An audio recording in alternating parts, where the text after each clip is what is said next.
오늘 설교의 제목은 영적 장애물을 넘어 부흥을 계승하십시오. 두 번째 시간입니다. 불의 전차라는 영화를 보신 적이 있습니까? 이 영화는 영화 배경음악으로 아주 유명하죠. 불의 전차의 배경음악. 1924년 파리 올림픽 당시 100m 세계 최고 선수는 에릭 리들이었습니다. 그에 대한 이야기입니다. 그 당시 모든 전문가들은 영국 선수 에릭 리들이 100m에서 금메달을 딸 것이라 이렇게 생각을 했습니다. 그러나 에릭 리들은 100m 경주가 열리는 날이 주일이라는 것을 알고 주일을 거룩하게 지키기 위해서 출전을 포기합니다. 많은 사람들이 그를 비난했습니다. 굳이 그렇게 살아야 하는가? 하나님의 영광을 위해서 더 열심히 뛰어야 하는 것이 아닌가? 그런 수많은 비난의 화살을 맞았습니다. 그러나 에릭 리들은 하나님 앞에 결단을 내렸습니다. 그의 동료 헤럴드 에이브러햄이 100m 경주에 출전해 금메달을 땄습니다. 200m는 에릭 리들은 주 종목은 아니었지만 동메달을 목에 걸었습니다. 또 에릭 리들은 400m에 출전했고 47.06초로 세계 신기록을 세웠습니다. 영국뿐만 아니라 온 세상이 들썩였습니다. 기자들은 물었습니다. 어떻게 주 종목이 아닌 400m에서 세계 신기록을 세울 수가 있었습니까?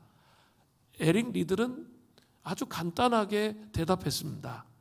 200m는 최선을 다해서 뛰었습니다. 나머지 200m는 하나님의 은혜로 더 빨리 뛸 수 있었습니다.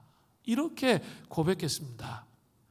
에릭 리들이 400m를 뛸 때 손에 잡고 있었던 성경 구절이 있었습니다.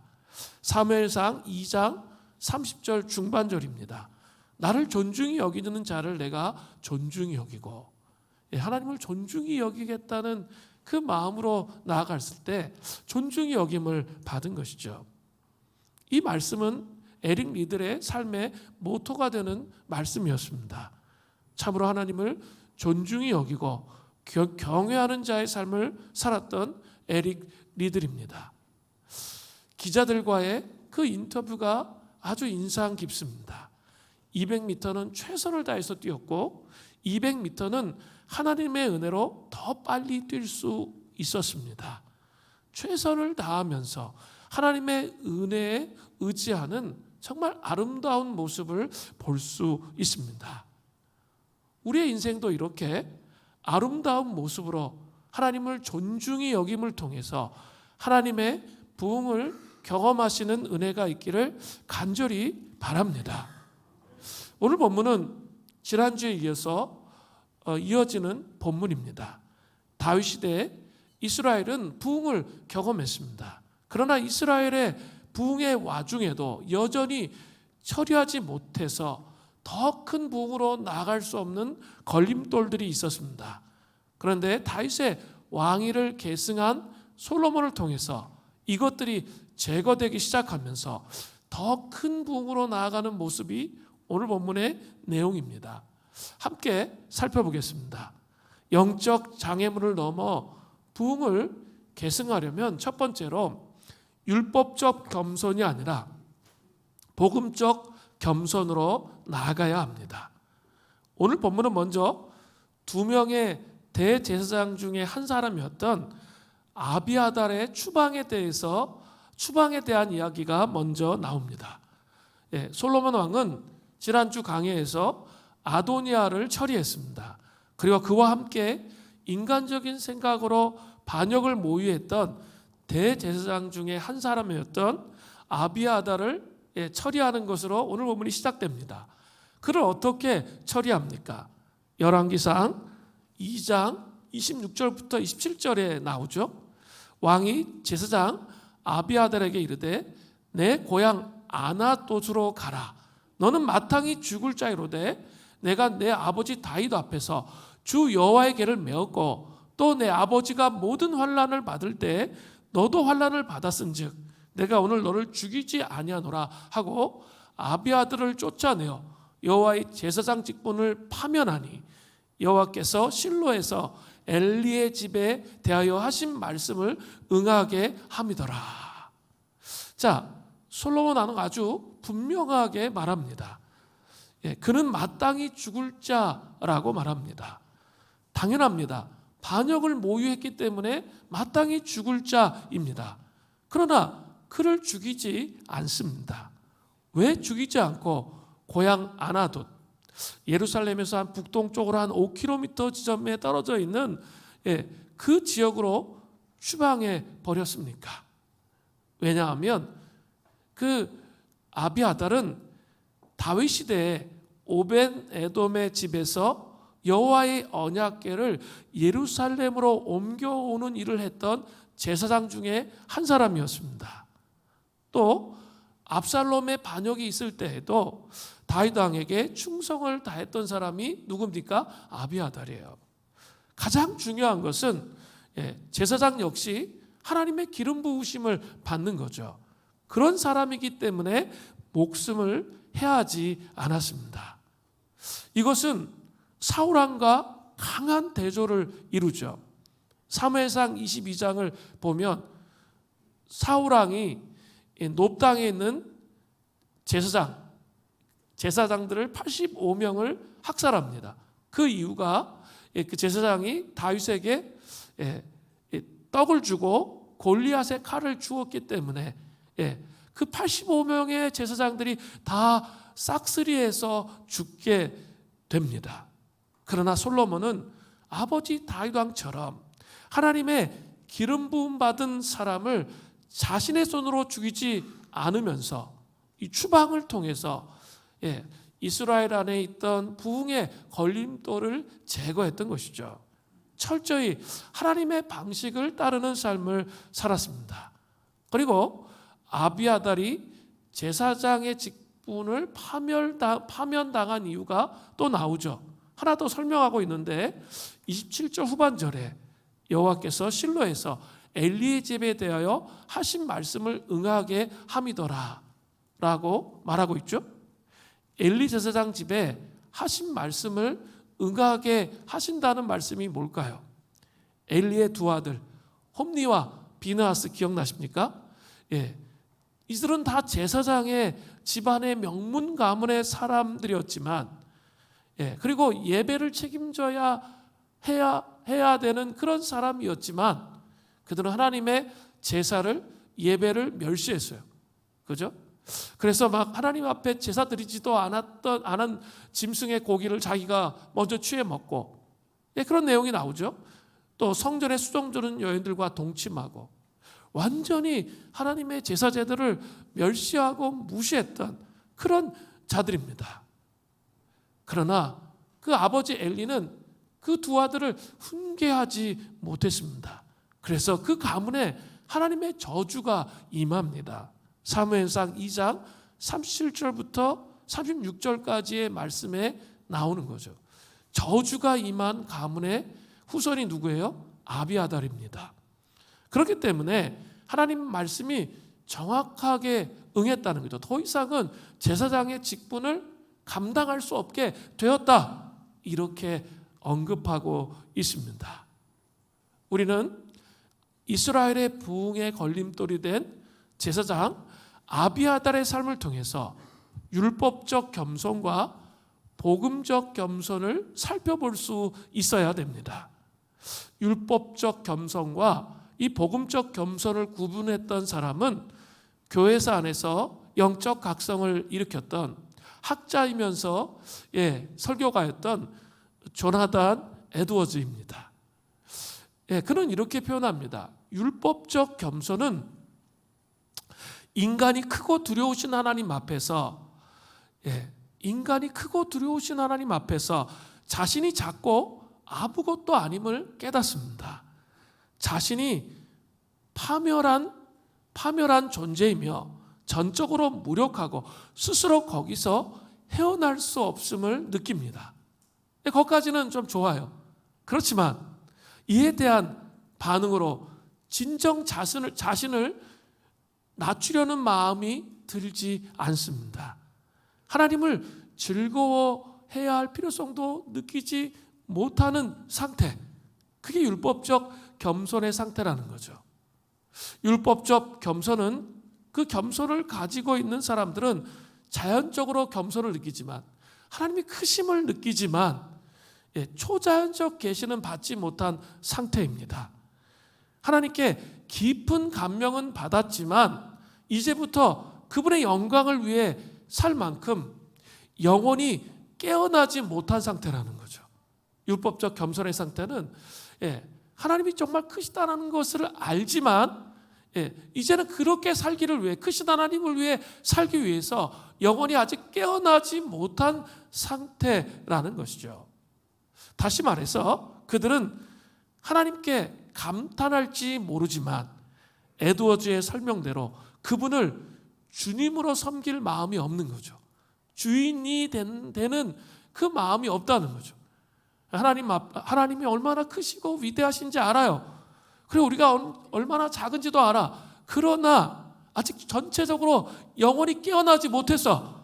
그래서 그분을 주님으로 받아들이지는 못했다는 거죠.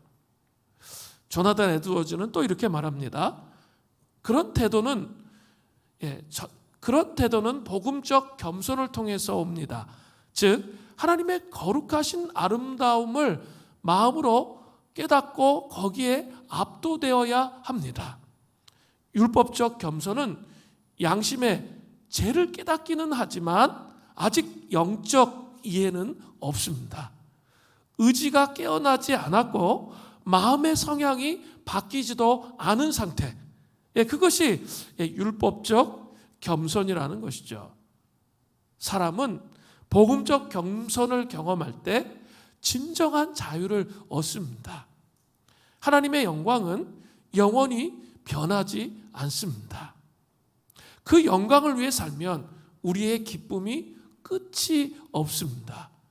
우리의 죄나 상황은 하나님의 영광을 건드리지 못합니다. 이 복음적 겸손이 정말 깊이 이 마음의 중심까지, 마음의 성향에까지 다가와서 그것이 존재 중심으로 경험된다면 우리의 죄나 상황은 하나님의 영광을 건드리지 못한다는 거죠. 우리의 건강, 결혼 생활, 자녀 문제, 개인적 고민, 관계 문제, 재정 문제, 이러한 소소한 일들이 하나님의 압도적인 아름다움을 훼손하지 못한다는 거예요. 삶의 목적이 하나님의 영광을 즐거워하고 선포하고 그 안에서 안식하는 것이라면 우리는 진정한 자유로움을 경험한 그런 사람이라는 것이죠. 그러나 율법적 겸손은 우리를 전혀 바꾸지 못합니다. 아비아달은 대제사장이었습니다. 그럼에도 불구하고 어때요? 그를 전혀 바꾸지 못했습니다. 하나님의 뜻을 분별하지 못했어요. 율법적 겸손 안에 머물러 있기 때문에. 하나님은 크시다는 거 알아요. 우리 또 삶을 통해서 하나님의 크심을 경험한 적이 있어요. 그런데 현재의 삶에서 예수님이 주인이십니까? 우리의 마음의 중심에 예수님이 정말 주인이시냐는 거예요. 우리의 마음이 깨어나서 예수님이 정말 주인이심을 인식하고 인정하고 있는 삶을 살아가냐라는 거죠. 그것을 살아갈 수 있는 게 뭐예요? 복음적 겸손이라는 거죠. 아비아달은 제사장이었지만 하나님의 뜻을 분별하지 못하고 자기의 생각과 방식으로 하나님을 섬겼던 그런 사람이라는 거. 여러분 이거 기억하셔야 돼요. 이사야서 29장 13절에는 이런 말씀이 나와요. 주께서 이르시되 이 백성이 입으로는 나를 가까이하며 입술로는 나를 공경하나 그들의 마음은 내게서 멀리 떠난다니 그들이 나를 경외함은 사람의 계명으로 가르침을 받았을 뿐이라. 사람의 계명으로 하나님의 말씀을 하나님 말씀으로 받는 게 아니라 좋은 말씀이지 그렇게 받았기 때문에 입술로는 하나님을 사랑한다고 고백해요. 입술로는 하나님 앞에 나간다고 생각해요. 그럼에도 불구하고 그 마음은 주님으로부터 멀리 떠나 있다는 거죠. 이것을 기억해야 돼요. 이게 율법적 겸손입니다. 이 복음적 겸손으로 예수 그리스도가 정말 나의 삶 전체의 주인 되시는 그런 삶을 회복하시는 은혜가 있기를 바랍니다. 우리도 모르는 사이에 삼일체 하나님과 인격적 관계를 잊어버리고 습관적으로 기도하면서 말씀을 볼 수 있습니다. 그러면서 습관적으로 나도 모르게 습관적으로 말씀 보고 기도하는데 그리고 또 많은 시간을 기도하고 말씀을 봐요. 그러면서 나는 할 일을 다 했어. 하나님 앞에 할 일을 다 했어. 이렇게 생각하시는 분들이 있습니다. 이것은 곤란합니다. 왜요? 정말 내가 율법적으로 그냥 인격적 관계 없이 말씀 해제 끼고 과제하기 위해서 숙제하기 위해서 해제 끼고 기도하고 새벽기도 나하고 그러면 모든 것이 해결됐습니까?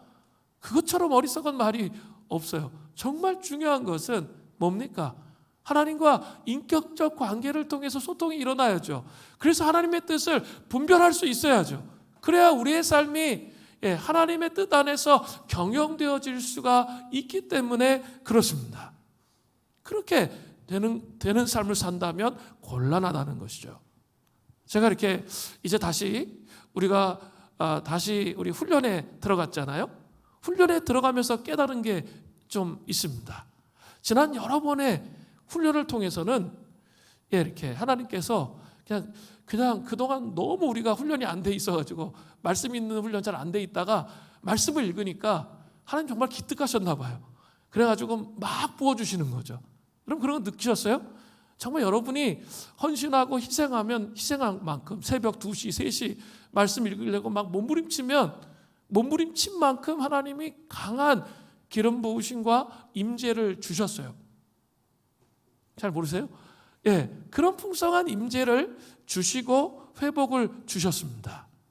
그런데 이상하게 이번 훈련은 좀 달라요. 발목 잡히는 게 참 많은 것 같아요. 그런 느낌이 들어요. 상황으로 인해서 여러 가지 상황에 공격이 있는 거죠. 그때는 막 말씀을 읽으면 막 다 깨어났는데 지금은 여러 가지 상황이 우리의 발목을 잡는 거예요. 여러 가지 현실이 우리의 발목을 잡게 됩니다.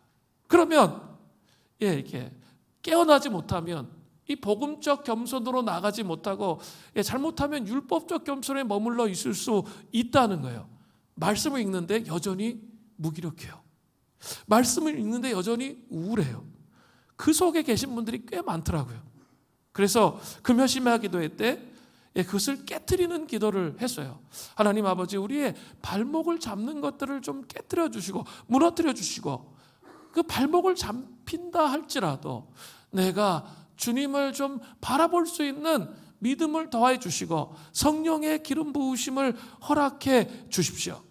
그런 기도를 했습니다. 우리의 신앙이 어때요? 옛날의 신앙보다 훨씬 잘한 거예요. 이런 싸움을 싸우고 있다는 것은 우리의 신앙이 자랐다는 증거예요. 이것을 파악할 수 있어야 돼요. 옛날에는 하나님이 그냥 불쌍히 여기셔서 무조건 막 주셨는데 그게 아니라 실질적으로 이제부터는 삶의 현실에 발목 잡히는 것들이 있지만 내가 믿음으로 반응하며 신뢰하며 나아가는 것을 보기 원하신다는 거죠. 그 믿음으로 반응할 때 끝까지 믿음으로 반응할 때 그때 부흥의 역사와 하나님의 기름 부으심이 우리 가운데 흘러오는 것입니다. 히브리서 11장 6절은 분명히 우리에게 이렇게 말씀하십니다. 믿음이 없이는 하나님을 기쁘시게 하지 못하나니 하나님께 나아가는 자는 반드시 그가 계신 것과 또한 그가 자기를 찾는 자들에게 상 주시는 이심을 믿어야 할지니라. 여러분 믿으세요? 그냥 습관적으로 막 기도하고 새벽에 막 기도하고 끝. 이게 아니고요. 반드시 뭐부터 하라는 거예요? 믿음이 없으면 우리 주님을 기쁘시게 못해요. 그냥 습관적으로 그냥 뭐 너무 오랫동안 기도했는데 막 지쳐버렸어. 그래서 응답이 안 될 것 같아. 근데 기도해야 돼. 뭐 기도를 안 하니까 찝찝하니까 기도를 해야 돼. 그런 수준의 기도 생활에서는 안 된다는 거예요. 믿음이 없이는 하나님을 기쁘시게 할 수 없어요. 지금 막 발목을 잡고 우리를 끌어내리는 게 있지만 결국 하나님께서 우리의 삶에 기도에 응답해 주실 것을 바라보는 거죠. 그리고 중요한 게 있어요. 반드시 그가 계시다는 거. 그분이 온 우주를 통치하고 계시다는 걸 믿는 거예요. 나의 삶을 지금 통치하고 계신다는 걸 믿는 거예요. 그리고 우리에게 상 주시는 이심을 믿어야 된다고 히브리서 기자는 우리에게 말하고 있습니다. 그게 뭘까요? 복음적 겸손이에요. 율법적 겸손에서 복음적 겸손으로 나아가야 영적 장애물을 넘어 부흥을 경험할 수 있게 되는 것이죠. 예수님께서는 어떠한 상황 속에서도 우리의 주님이십니다. 여러분 이걸 믿어야 돼요. 어떠한 상황 속에서도 예수님은 우리의 주님이세요. 그것을 깊이 묵상하면서 가슴에 새길 때 여러 발목 잡혔던 것들이 물러갑니다. 그때 영적 장애물을 넘어 부흥을 계승하는 자가 되는 것이죠. 아비아달 제사장은 자신이 제사장이면서도 율법적 겸손에 끝까지 머물러 있음을 통해서 어떻게 됐어요? 파멸을 경험하게 됐잖아요. 그리고 그 촛대가 누구에게 옮겨집니까? 열왕기상 2장 35절 후반절을 보세요. 또 제사장 사독으로 아비아달을 대신하게 하니라. 사독은 엘리 제사장의 후손이 아니에요. 그리고 엘르아살 계열의 제사장입니다. 그는 복음적 겸손으로 충만했어요. 그래서 솔로몬이 왕위에 올라가는 게 하나님의 뜻이라는 걸 알아서 나단과 사독과 분하야가 연합해서 솔로몬을 돕잖아요. 하나님의 뜻을 분별할 줄 아는 사람이었습니다. 그로부터 시작해서 신구약 중간사 시대에 우리 배웠죠. 헬라 제국의 안티오코스 의해서 그 대제사장이 잘리기 전까지 그게 AD 171년이에요. BC 931년에 솔로몬 왕 밑으로 르호보암이 있었죠. 르호보암과 여로보암으로 북이스라엘과 남유다가 나눠져요. 그러니까 그걸로 계산하라고 그랬죠. 항상 연대표 외우고 제가 이렇게 신약개론 때 구약개론 때 말씀드렸어요. 연대표를 외우고 그걸 계산하면 돼요. 그러면 대충 솔로몬은 한 980년 70년 이 정도의 BC 980년에 왕에 올랐구나. 그런데 안티오코스의 칙령 정말 하나님을 제대로 섬길 수 없게 다 완전히 다 유대인들을 추방하고 다 죽이고 막 이런 일을 했어요. 그게 BC 171년이에요. 그러니까 980년에서 BC 171년까지 거의 한 900 몇 년이 되는 900년 가까운 시간 동안에 누구의 제사장이 어떻게 이어지는 거예요? 사독 계열의 제사장들이 쫙 다 이어지는 거예요. 대제사장으로. 그리고 이 안티오코스 다음의 시대는 어떻게 됐어요? 우리 3주 전에 배웠는데 이 대제사장이 이제 대제사장의 역할을 하는 게 아니라 게루시아 총독의 역할을 하게 되는 거예요. 대제사장이. 그래서 이제 신흥 명문 가문이 일어나요. 토비아드 가문과 오니아드 가문 이 둘이 일어나서 암투하면서 레위 지파가 아니라 그냥 돈 많은 제사장들, 돈 많은 사람들이 일어나서 이 총독의 자리를 차지하려고 암투하는 거예요. 그렇게 되다가 좀 시간이 또 지나면 이제 어떻게 돼요? 나중에는 왕이 나타나는데 왕이 자기가 이제 대제사장의 역할도 겸해요. 배웠죠? 전혀 안 배우신 것처럼 한 66분은 배우셨는데 왕이 왕이 대제사장의 역할도 겸직하는 일이 나오는 거죠. 그리고 이제 헤롯 대왕이 올 때 어떻게 되는 거죠? 이제 이게 레위 지파의 명문 가문이야. 레위 지파의 사독의 이 계보에서부터 이 제사장이 오는 게 아니라 돈 많은 이 사람에 의해서 갈등이 일어나는 그런 상태의 대제사장이 있게 되었던 거죠. 자, 그 복음적 겸손으로 하나님의 뜻을 분별하고 하나님과 동행하는 삶을 산 사람을 통해 대대로 정말 하나님을 섬길 수 있는 위대한 일들이 일어났다는 것 기억하시기를 바랍니다. 두 번째는 영적 장애물을 넘어 부흥을 계승하려면 두 번째로 죽음을 기억하며 살아야 됩니다. 메멘토 모리. 아도니아가 죽임을 당하고 아비아달 제사장이 추방을 당하는 모습을 보면서 가장 마음을 졸였던 사람이 누굴까요? 같이 반역을 모유했던 군사령관, 군대장관 요압입니다. 요압은 그 다음이 자신의 차례라는 것을 직감하게 되었습니다. 그래서 그가 어떤 행동을 합니까? 열왕기상 2장 28절입니다. 그 소문이 요압에게 들림에 그가 여호와의 장막으로 도망하여 제단불을 잡으니 이는 그가 다윗을 떠나 압살롬을 따르지 아니하였으나 아도니아를 따랐음이더라. 자, 지금 요압이 뭐라고 있어요? 제단불을 잡았습니다. 이것은 무엇을 의미할까요? 열왕기상 1장에 아도니아도 제단불을 잡았어요. 반역했는데 제단불을 잡았기 때문에 구사일생으로 생명이 보존되었습니다. 물론 2장에서 반역의 마음을 완전히 제거하지 못했다가 죽임을 당했죠. 그러나 1장에서는 어땠어요? 제단불을 잡았기 때문에 용서를 받았습니다. 자, 한번 잘 생각해 보셔야 돼요. 이스라엘에는 이 부지중에 내가 실수로 사람을 죽였어요. 그랬을 때는 도피성이나 제단불을 잡으면 죽임을 면할 수가 있었습니다.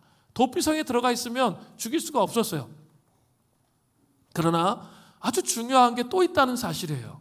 그건 뭐예요? 출애굽기 21장 14절에 보면 사람이 그의 이웃을 고의로 죽였으면 너는 그를 내 제단에서라도 잡아내려 죽일지니라. 치밀한 계획에 의해서 악의적인 살인을 했단 말이에요. 그런 사람이 제단불을 잡는 거예요. 그 사람은 어때요? 용서받을 수 없다는 거죠. 어떤 사람이 솔로몬 왕에게 그가 제단 곁에 있다는 것을 보고했을 때 솔로몬 왕은 경호대장 분하야를 보냅니다. 분하야 장군은 다시 솔로몬에게 돌아와서 이렇게 보고하죠. 열왕기상 2장 30절이에요.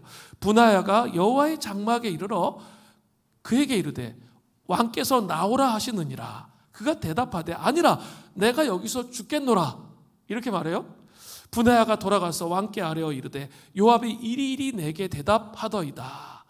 자, 왕께 이렇게 보고하니까 솔로몬 왕은 분하야 장군에게 명령해요. 열왕기상 2장 31절에요. 왕이 이르되 그의 말과 같이 하여 그를 죽여 묻으라. 그를 죽여 묻으라는 거예요. 요압이 까닭없이 흘린 피를 내 아버지 집에서 분하야 내가 제하리라. 이렇게 명령을 하는 거예요. 이렇게 명령한 이유를 그 다음에 다음 절에 분명하게 설명합니다. 요압은 의도적이며 계획적으로 자신의 언화를 위해서 살인죄를 범하며 이스라엘 부흥에 장애물을 놓았기 때문이죠. 열왕기상 2장 32절부터 33절에 분명히 설명해요. 여호와께서 요압의 피를 그의 머리로 돌려보내실 것은 그가 자기보다 의롭고 선한 두 사람을 쳤음이니 곧 이스라엘 군사령관 넬의 아들 아브넬과 유다 군사령관 에델의 아들 아마사를 칼로 죽였습니다. 이 일이 내 아버지 다윗은 알지 못하셨나니 다윗은 알지 못하는 상태 속에 그렇게 했죠. 그들의 피는 영영이 요압의 머리와 그의 자손의 머리로 돌아갈지라도 다윗과 그의 자손과 그의 집과 그의 왕위에는 여호와께로 말미암아 평강이 영원히 있으리라. 이 솔로몬의 선포예요. 요압은 동생 아사엘을 죽인 개인적인 원한으로 다윗도 모르게 그 아브넬을 죽여서 이 통일을 쉽게 가져올 수 있는 기회를 놓치도록 그렇게 만들었습니다. 또한 아마사 있죠? 그에 대해서 시기 질투를 해서 그를 의도적으로 갑자기 칼을 찔러서 죽였습니다. 요압은 제단의 뿔을 잡고 하나님의 은혜를 구할 수 있는 자리에 분명히 나왔습니다. 그러나 그는 결코 긍휼히 여김을 받지 못했다는 거죠. 바로 제단뿔을 잡아도 용서받지 못할 죄가 있었기 때문이에요. 계획된, 의도된 살인을 범했기 때문에 그런 용서받을 수가 없었던 것이죠. 요압은 이스라엘의 군사령관으로 부귀영화와 모든 권력을 누렸습니다. 그러나 결국 죽임을 당할 때에는 아주 비참한 최후를 맞이하는 것이죠. 열왕기상 2장 34절을 보십시오. 여호야다의 아들 브나야가 곧 올라가서 그를 쳐 죽임에 그가 광야에 있는 자기의 집에 매장되니라. 그리고 그를 대신해서 누가 군사령관이 됩니까? 열왕기상 2장 35절 전반절에 보세요. 왕이 이에 여호야다의 아들 브나야를 요압을 대신하여 군사령관으로 삼고, 브나야는 1장에서 보았지만 하나님을 경외하며 하나님의 뜻대로 솔로몬의 편에 섰던 아주 신실한 하나님의 사람으로, 경호대장이었죠. 그런 사람인데 그 사람에게 모든 것을 넘겨주고 막판이 중요한데 막판에 비참한 최후를 맞이했다는 사실입니다. 저는 이 비참한 최후를 맞이한 요압을 보면서 깊이 묵상하고 생각해 보았습니다. 요압이 만약에 군사령관으로서 막강 권력을 누릴 때 날마다 이 한 가지만 생각했다면 어떻게 되었을까 하는 생각이 듭니다. 메멘토 모리. 반드시 나에게도 죽음이 온다는 사실을 기억하며 사는 것이죠. 나에게도 분명히 죽음이 올 텐데, 그것을 생각하면서 그의 삶을 살았다면 그의 삶은 완전히 변화되어 하나님을 경외하는 사람으로 살지 않았을까? 이런 생각을 해보게 됩니다. 교회사 안에 영성가들은 이러한 삶을 살았습니다. 죽음을 기억하면서 살면 우리의 잘못된 욕망과 내 뜻을 걸러내는 여과장치의 역할을 하는 거예요. 죽음을 기억하면, 날마다 죽음을 기억하면 이 잘못된 욕망대로 살지 않는다는 거예요. 내 뜻을 걸러낼 수 있다는 거예요. 이 파스칼은 이렇게 말했어요. 무해한 갈망을 품고 싶거든 살 날이 일주일밖에 남지 않은 사람처럼 행동하십시오. 파스칼의 말에 담긴 실제적 의미를 주목해야 합니다. 그냥 일주일만 살다 죽어라 이런 말이 아니죠. 그것이 아닙니다. 죽음을 기억하면 죄의 욕망과 나의 뜻이 사르르 녹아버린다는 거죠. 내가 고집부리고 내 뜻대로 살고 싶어도 내가 일주일밖에 못 살아. 그런데 그게 무슨 소용이 있어? 그러면서 그것을 내려놓게 된다는 거죠. 요한 클리마쿠스는 또 이런 말을 했어요. 오늘을 자신의 마지막 날이라고 생각하지 않고 하루를 경건하게 지낼 수 없습니다. 오늘이 마지막이라고 생각하며 살아가면 하루를 정말 경건하게 지낼 수 있다는 거죠. 한번 잘 생각해 보세요. 제정신인 사람 치고 자신이 내일 아침에 깨어날 수 없어. 그런데 오늘 불륜을 저질러. 그런 바보가 있을까요? 그건 정말 제정신이 아니죠. 내일 죽는단 말이에요. 내일 주님 앞에 가요. 그런데 오늘 불륜을 저질 사람은 없다는 거죠. 또 술에 취해 인사불성의 상태에서 감히 영혼에 들어서려는 사람이 있을까요? 온갖 알코올 중독으로 평생을 살았는데 내일 죽는단 말이에요. 그럼 오늘도 술 먹고 그냥 잊어버리며 살겠어요? 그렇지 않습니다. 영혼을 생각하며 우리 주님을 생각하며 오늘 하루를 잘 살게 될 거라는 거죠. 죽기 직전에 더 일확천금을 하려고 자신의 사랑하는 사람들과 하나님을 마지막까지 무시하는 그런 어리석은 바보가 어디 있겠습니까? 내일 죽는데 일확천금이 무슨 소용이 있어요? 돈이 그렇게 많으면 무슨 소용이 있어요? 그거 다 쓸 수 있어요? 없습니다. 그죠? 그러니까 가장 소중한 걸 생각한다는 거죠. 가족이 정말 소중하구나. 하나님을 정말 영원한 삶을 위해서 하나님을 소중하게 생각하는 게 너무나 중요한 거구나. 이걸 깨닫는다는 거죠.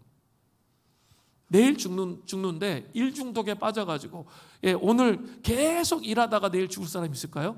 그런 바보는 없습니다.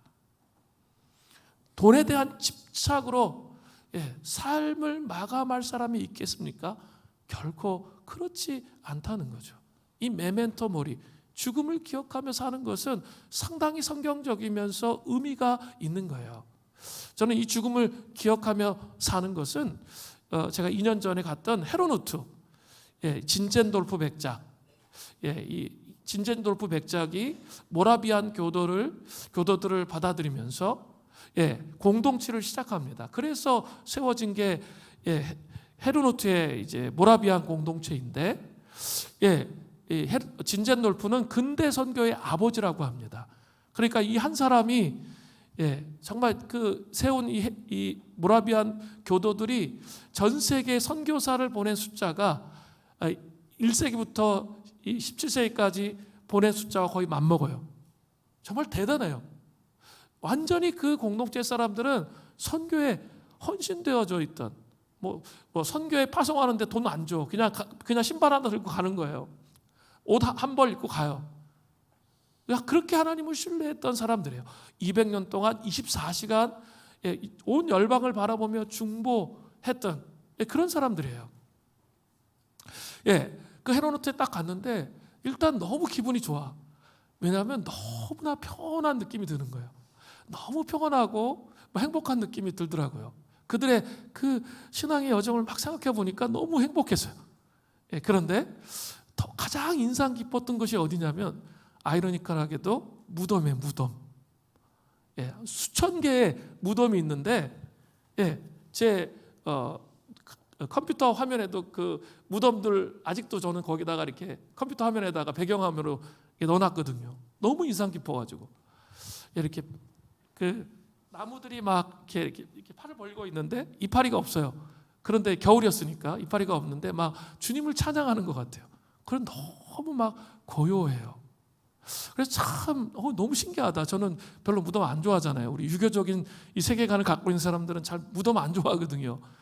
별로 그렇게 뭐 무덤 가서 이렇게 좋다는 느낌 받아본 적 별로 없는데 정말 무덤에서 이렇게 행복한 느낌을 받아본 적이 없어요.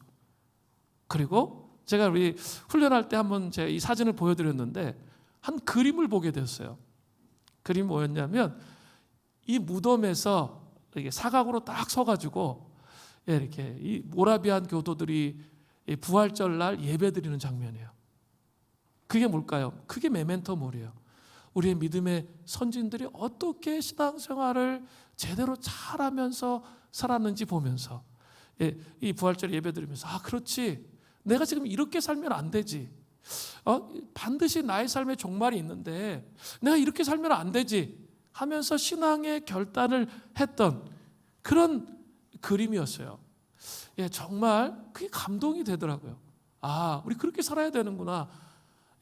죽음을 기억하면서 내가 지금 이 시간에 어떻게 살아야 할지를 결정하는 거구나 라는 생각이 들어요. 또 제가 갑바도기아, 터키의 갑바도기아에 가봤는데 초대교회 특징인데, 이게 이 초대교회의 특징이 이제 어디로 오냐면 유럽으로 와요. 그래서 유럽에 가면 교회 옆에 다 무덤이 있죠.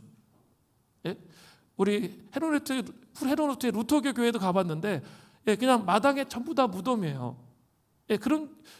그런데 이것의 원료는 어디냐면 초대교회예요. 초대교회 때 이렇게 보니까 갑바도기에 가보니까 이 동굴들이 되게 많아요. 동굴 안에 교회들이 정말 엄청 많아요. 다 동굴 속에다 교회를 만들어놨어요.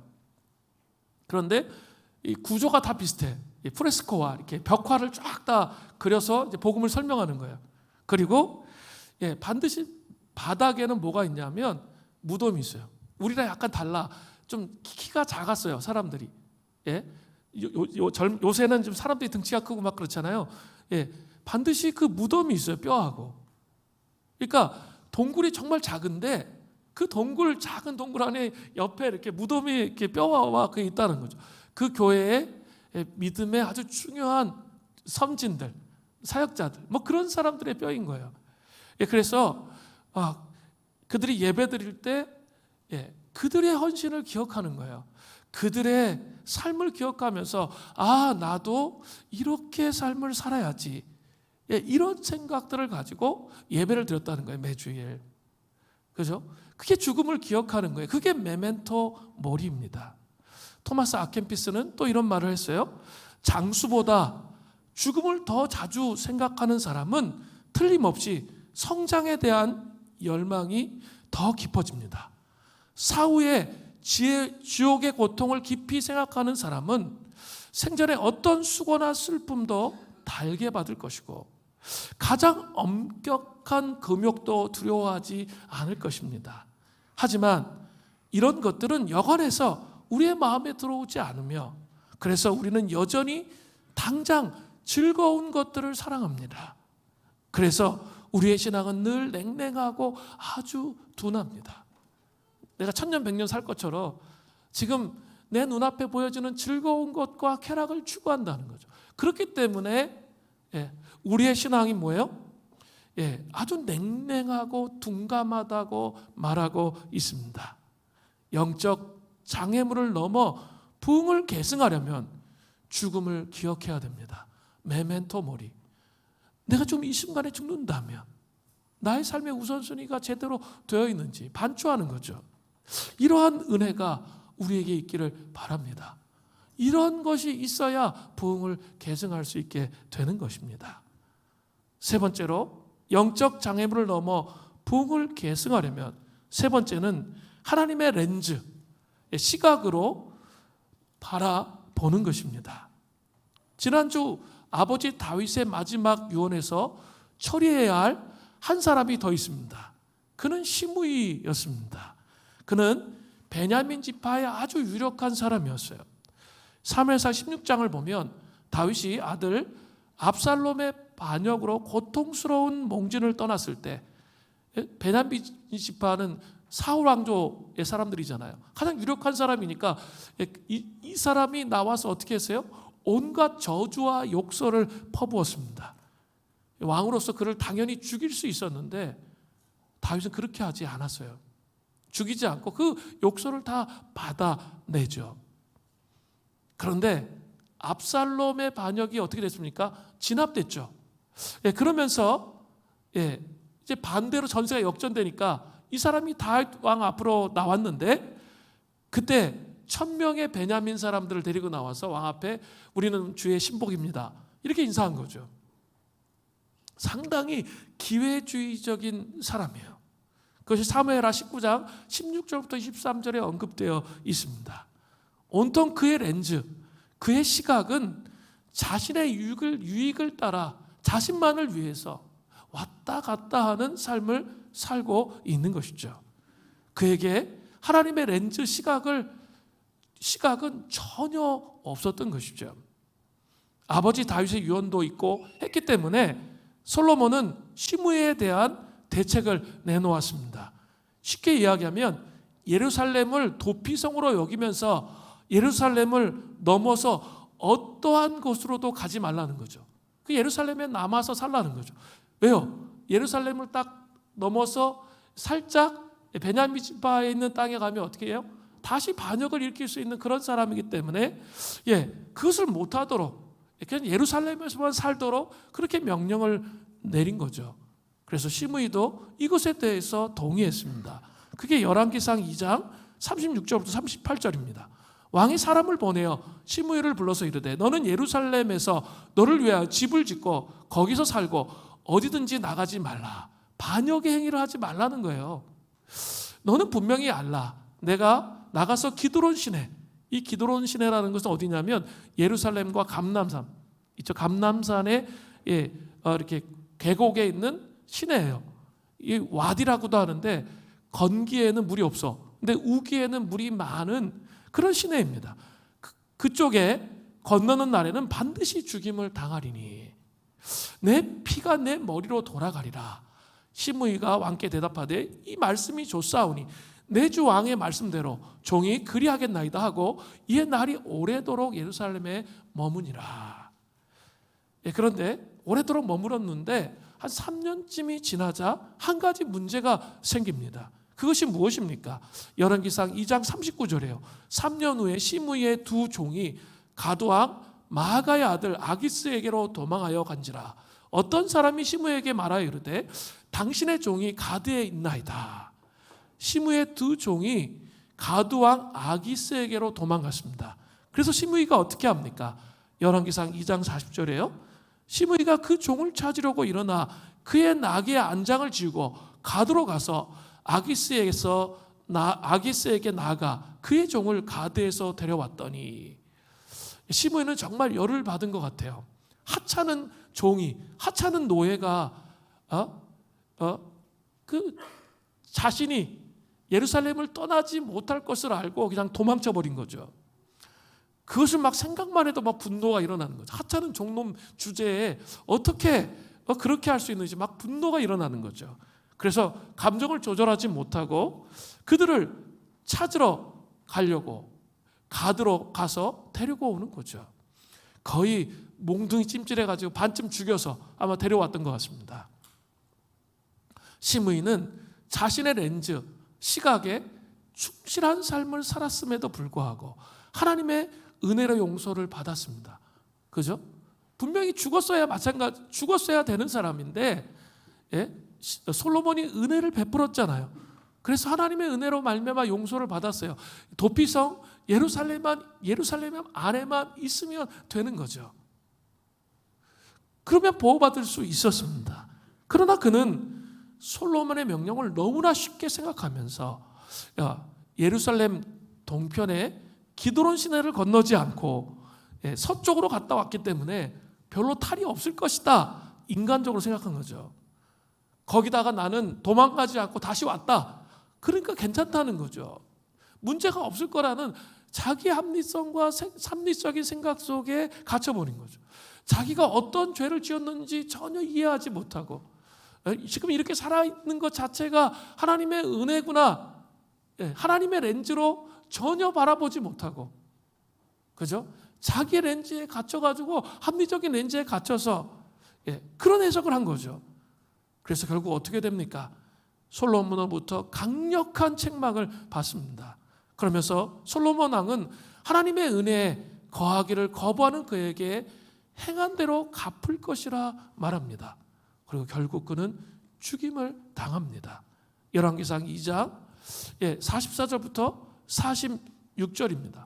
왕이 또 시므이에게 이르되 내가 내 마음으로 아는 모든 악 곧 내 아버지에게 행한 바를 내가 스스로 아나니 여호와께서 내 악을 내 머리로 돌려보내시리라. 그러나 솔로몬 왕은 복을 받고 다윗의 왕위는 영원히 여호와 앞에서 견고히 서리라 하고, 여호야다의 아들 분하에게 명령하매 그가 나가서 시므이를 치니 그가 죽은지라.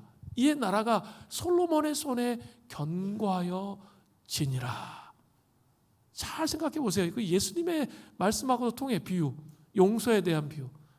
1만 달란트 빚진 사람, 그죠? 엄청나게 많은 빚질 사람을 이렇게 탕감해 주셨어요, 빚을 주인이. 그런데 이 사람이 같은 동관이 100데나리온 빚졌는데, 노동자 하루 품삯이 1데나리온이에요. 그러니까 100데나리온 빚졌는데 상당히 그 사람이 생각해 볼 때 큰 돈이 될 수 있죠. 내놔라, 멱살 잡고 놓지 않는 거죠. 끝까지 받아내려고 막 줄이 틀고 막 이러는 거죠. 그래서 예수님께서 책망하시잖아요.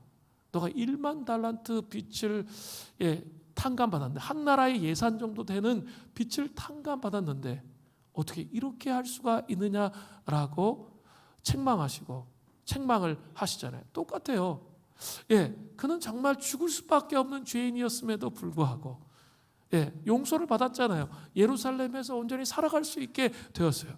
그런데 그 자기의 하찮은 종들이 그것을 떠났을 때 그 혈기를 부리면서 그들을 붙잡아 오면서 자기의 합리적, 자기의 렌즈로 생각한 해석을 통해서 인간적인 생각을 통해서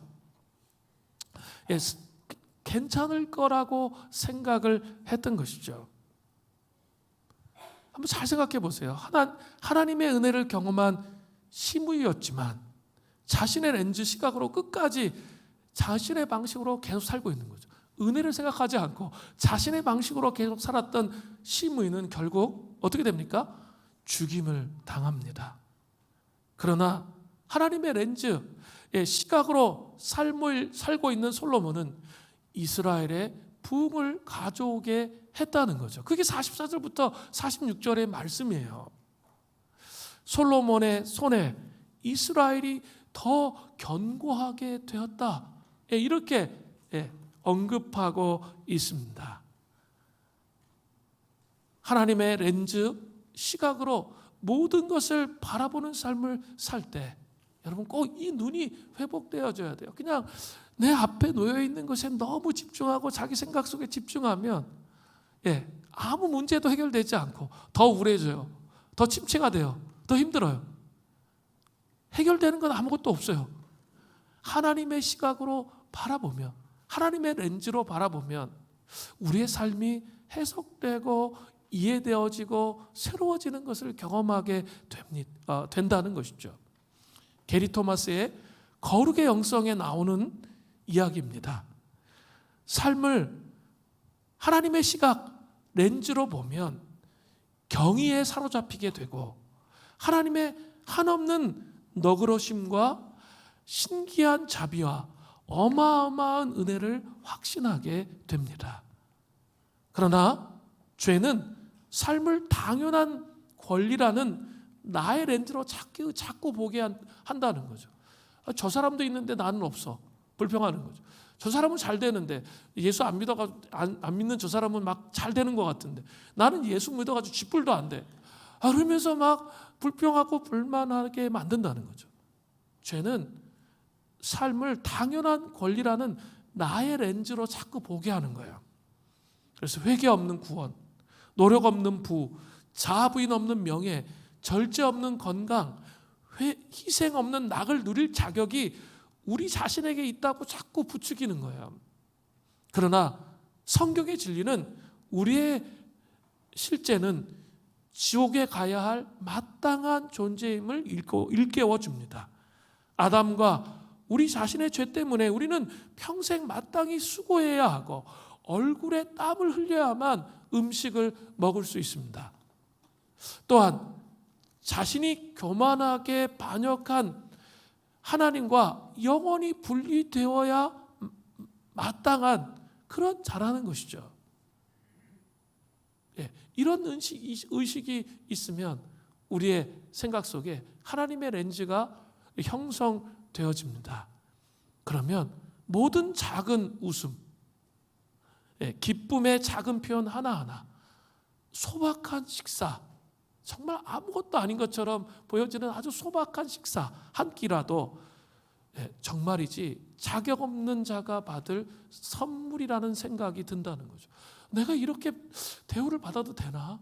나는 이런 자가 아닌데 하나님을 얼마나 거역하고 반역하며 내 마음대로 살았는데 하나님께서 어떻게 이런 대우를 해주시지? 이것을 생각해 볼 때 어때요? 그 렌즈가 바뀌잖아요. 불평의 죄의 렌즈가 아니라 감사가 있게 되는 거죠. 아무리 고통과 고난이 있어도 그 속에서 그 렌즈가 바뀌어지면 어떻게 해요? 감사할 수 있게 돼요. 아, 그렇구나. 이것이 하나님의 은혜구나. 이런 걸 느낀다는 거죠. 거기에다가 그리스도께서 우리를 위해서 이루신 일들이 있죠. 성육신, 십자가의 죽으심, 부활, 승천, 성령 강림, 재림. 이 복음이 우리를 위한 것이고 우리의 인생을 이 복음의 확신 아래 살아가도록 하시고 삼일체 하나님과 동행하도록 하신 그 삶을 생각해 볼 때 어때요? 기쁨이 넘치는 거죠. 아, 내가 정말 그럴 자격이 없는 자인데 하나님과 함께 인생을 살아갈 수 있도록 해주셨구나. 이것을 생각해 보면 진짜 감사한 거예요. 어떤 고난이 나의 발목을 잡고 있다 할지라도 입술에 있죠. 감사의 고백이 나온다는 거죠. 그리고 하나님이 정말 너무 좋으신 분이라는 것을 깨닫게 돼요. 이런 관점의 렌즈가 변화되면 있죠. 기도 응답 쉽게 와요. 계속 자기의 생각과 자기 렌즈를 갖고 있으니까 하나님 연단을 계속 하시는 거예요. 어려움을 주시는 거죠. 기도의 응답이 딜레이 되도록 하세요. 그러면서 하시는 일이 뭐예요? 하나님이 하시는 일이 좀 나를 좀 바라봐라. 나의 손을 좀 잡아라. 나의 손을 좀 잡아라. 내가 너를 사랑한다는 거. 네가 그런 고난의 현실과 어려움 속에 있다 할지라도 내가 여전히 너를 사랑한다는 거. 그거 잊어버리지 말아라. 그게 하나님의 렌즈예요. 하나님의 렌즈로 바라보는 거예요. 그렇게 되면 기도의 응답 쉽게 와요. 그죠? 아니 연단 받을 일 다 졸업했는데 계속 연단시킬 부모가 있어요? 없습니다. 그러지 않습니다. 연단 받은 일 다 졸업하면 하나님께서 기도 응답 쉽게 허락하시는 거예요. 그리고 또 때로는 기도 응답이 딜레이 된다고 해서 원망하지 않아요. 관계가 있으면. 주님이 정말 우리의 아버지가 되시면 별로 이렇게 그것 때문에 깊이 좌절하고 낙심하지 않는다는 거죠. 왜냐하면 그 복음은 우리를 이 땅에서만 인도하시는 게 아니라 영원의 세계까지 우리를 끄시고 인도하시잖아요. 여러분 이걸 믿으세요? 복음의 능력이 이 땅에 제한되어 있는 게 아니라 영원까지 계속된다는 거죠. 그렇기 때문에 우리 삶은 죽음이 끝이 아니잖아요. 여러분 이걸 믿으세요? 그게 복음이에요. 그러니까 우리의 삶이 이 땅에서 다 끝날 것처럼 그렇게 살아서는 안 된다는 거죠. 죽음을 기억하면서 영혼을 준비하는 삶을 살아가는 거예요. 그렇게 될 때 정말 하나님의 부흥을 이 땅 가운데 계승하는 거룩한 삶을 살게 된다는 사실을 여러분 기억하시기를 바랍니다. 오늘 3가지 말씀을 드렸습니다. 영적 장애물을 앞으로 찬양팀 나오세요. 넘어 부흥을 계승하기 위해서는 첫 번째 율법적 겸손이 아니라 복음적 겸손으로 나가야 돼요. 예수님이 주님이세요. 그죠? 예수님이 주님이십니다. 내 마음에 정말 그 주님으로 받아들이는 거죠.